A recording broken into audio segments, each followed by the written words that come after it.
大家好，今仔日要甲大家介绍的俗语是：熟识人莫惊找婚礼。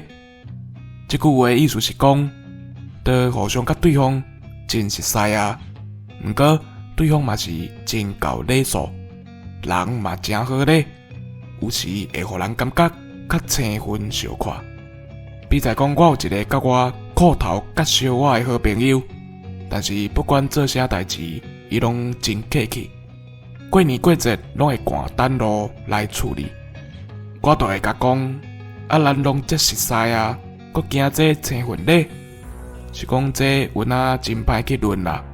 因为有当时啊是人情世事，甲有熟无熟，较无啥地带。以上，感谢收听。